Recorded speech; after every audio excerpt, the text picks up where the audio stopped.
The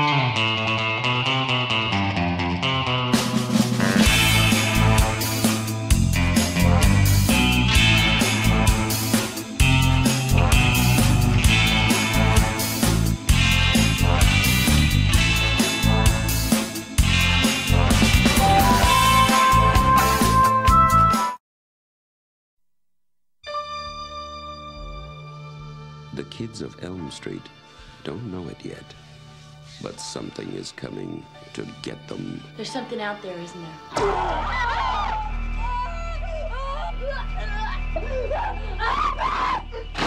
You could just see cuts happening. What did that, Lieutenant? I don't know. Tina! What's the coroner got to say? He's in the jar and puking since he saw it.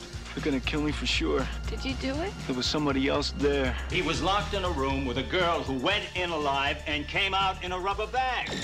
No one knows where it came from or who it will visit next. Nancy? There's something wrong with you. You're imagining things. Nightmare on Elm Street. Do you believe in the boogeyman? No. Whatever you do, don't fall asleep. No! She's the only one who can stop it. If she fails, I'm your boyfriend now, Nancy. no one will survive.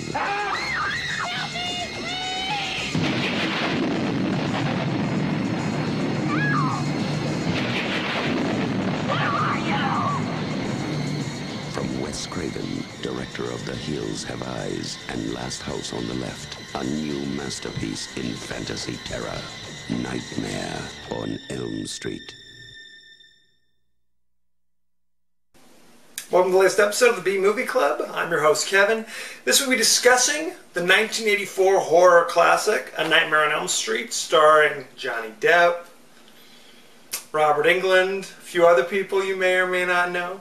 For those of you joining us for the first time, each week on the B Movie Club, I discuss certain guilty pleasures and forgotten classics of the past. Go to our page on Facebook and give us the big thumbs up. Original B Movie Club. Also go to our page on YouTube at KD9575 and hit the subscribe button. It's totally free. And of course, follow us on Twitter at the B Movie Club. Do these things, you get all the latest updates whenever I post a new video, any links that have a particularly B movie-ish quality. It's all right there for you. Don't forget to spread the word. The more the merrier, I always say. A Nightmare on Elm Street.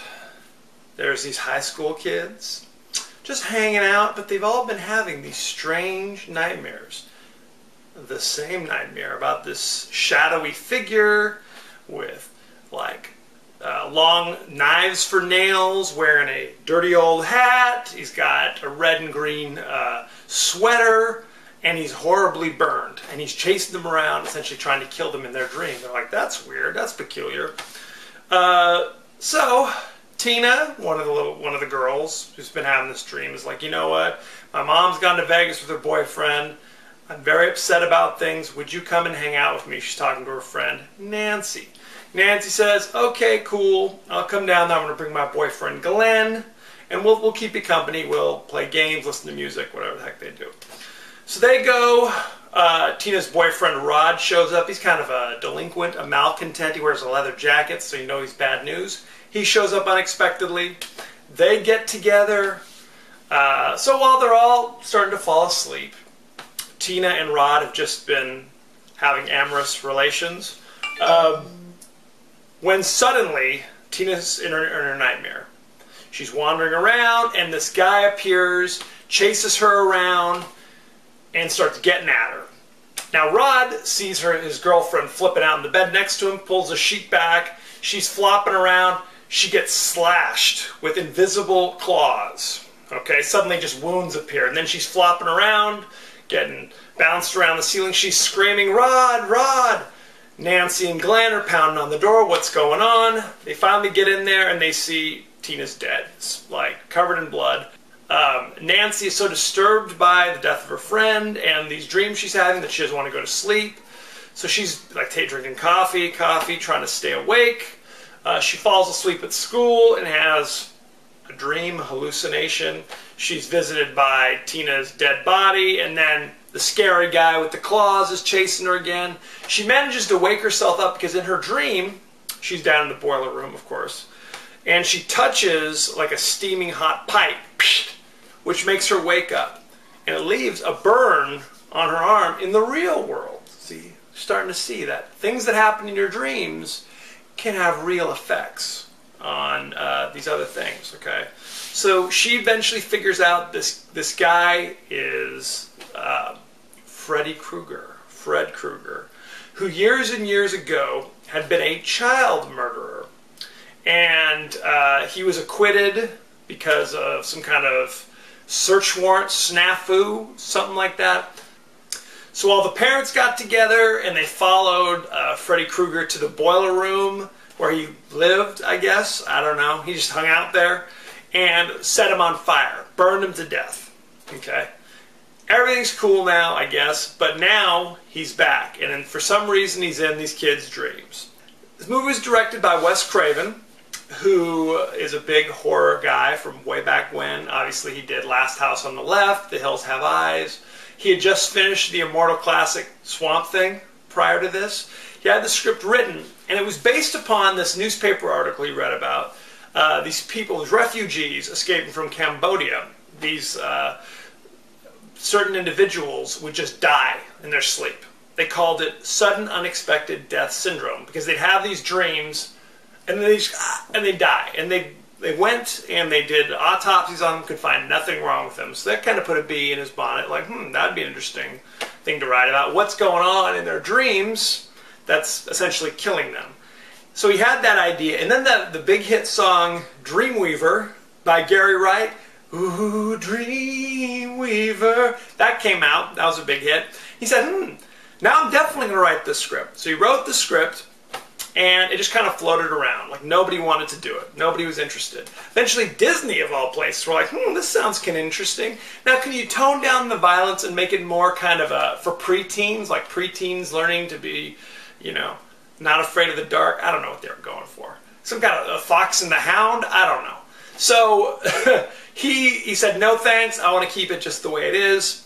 And this company, New Line, appeared on the horizon, who had primarily just distributed movies, but they were on the verge of bankruptcy, and we're like, hey, we'll do this movie, we'll make this movie, it's our first, and hopefully this will save us. So they gave them some money to get started. They actually had to find more money because New Line didn't have a whole lot going on back then. So they're casting people. Some of the people that they wanted for Nancy, who's the heroine of the show, in addition to Heather Langenkamp, who actually won the role. You remember her. She was also on that hit 80s sitcom, Just the Ten of Us. There was a spin-off of Growing Pains. You remember that one, don't you? Several other actors, including like Demi Moore, Jodie Foster, they were all considered for this role. For the role of Glenn, the boyfriend, they had like Charlie Sheen in mind. He wanted too much money, I guess. Brad Pitt, Nicolas Cage, they were all brought in, or at least considered. They went with this entirely unknown actor who actually went there with his buddy. His buddy Jackie Earle Haley, who was famous for being Kelly Leak from the Bad News Bears movies. He went in there to audition for the role of Glenn. He brought his unknown buddy. And Wes Craven's daughters saw a picture of this kid. And they're like, he's beautiful. You must cast him. And this was, of course, Johnny Depp. Okay? The rule of thumb is, when you look like Jackie Earle Haley, don't bring Johnny Depp with you to the audition. I think we can all learn that's a good motto to live with. You know what I'm saying? Now, ironically, years and years later, now, again, Jackie Earle Haley was like, I want to be the heartthrob in the movie. 30 years later, he starred in the remake of Nightmare on Elm Street as Freddy Krueger. Okay, what are you going to do? A role more commensurate with his abilities, I would argue. But there you have it. Good times had by all. The girl who played Tina, you might remember her. She played Brad's girlfriend in Fast Times at Ridgemont High. There you go. There's a lot of people in here who are like, hey, that person looks familiar. And there's Johnny Depp. Hey. The guy who played Nancy's father, the police detective, you might remember him. He was in Enter the Dragon. Hey. Nancy's English teacher if you look closely, you'll remember her as well. She was in There's Something About Mary. She played Mary's old withered roommate. She's also in Kingpins and a bunch of other Farrelly Brothers movies. The doctor who was analyzing Nancy when she's having her issues with the dreams, like a dream doctor of some sort, I don't know. He's the voice of Roger Rabbit. Okay? This is the kind of hard-hitting stuff you get from watching the B-Movie Club. So, hope you appreciate it. So they cast all these people. They still had to cast Freddy Krueger. Originally they were just going to hire a stuntman because they were just like, you know, we'll just carry on the tradition of Halloween and Friday the 13th. Kind of a big hulking guy who doesn't say much. And all those guys wore masks. He's like, well, I want this guy to have a mask of sorts, but not like a real mask because we still want to see his emotion and all that good stuff. So they decided to make him horribly burned. Okay, so he's all disfigured and scarred. That's the mask he's using for this one, okay? So they brought in a stuntman to play the role, and they're like, okay, there's a lot more into this than just kind of walking around like Jason always does. He has a little bit more personality. We can't just have a stuntman. So then they're like, okay, who are we going to cast? They brought in a bunch of people. Eventually they cast this relatively unknown actor whose biggest thing was that he was in that miniseries, V the Final Battle. You remember that one about the aliens that come down. He was actually the friendly alien in V the Final Battle. They cast him, Robert Englund, to play Freddy Krueger. Now again, like I said, originally he was supposed to emote but be not say so much. Now in future movies, they made him like he was Don Rickles or somebody, cracking wise, everything's like a joke, you know, kind of black comedy, if you will. But that wasn't how Wes Craven initially thought of him, so. Okay? So, it cost about $1.2 million to make this movie, give or take. It made that in its first weekend. It became a huge hit. So much so that for years after that, they called New Line Pictures the house that Freddy built. Okay? Because it was such a huge hit, and they kept pumping out these sequels, and they knew that was just guaranteed money. No matter how crappy the movies got, it was like a license to print money. They made a bunch of sequels, you might remember. Of course, we got like Freddy's Revenge, you got The Dream Warriors, The Dream Master, you got Freddy's New Nightmare, you have Freddy vs. Jason, the list goes on and on and on. They actually made a TV series called Freddy's Nightmares, which Robert Englund hosted. It was kind of an anthology series like Twilight Zone or one of those things. So the movie currently sits at 94% fresh. 94% fresh. This is what we like to call going back in time and rewriting history, okay? There is no way this movie came out at that time. And critics were, oh my God, it's a masterpiece. What can we say about this one? No way. At the time, I'm sure people were like, it's just another slasher flick. Now, granted, it has a different, interesting twist, where it's kind of, is it a dream, or is it really happening? What's going on? And they had their own little, Freddy jumping through a mirror to get at you. That was evidently something new.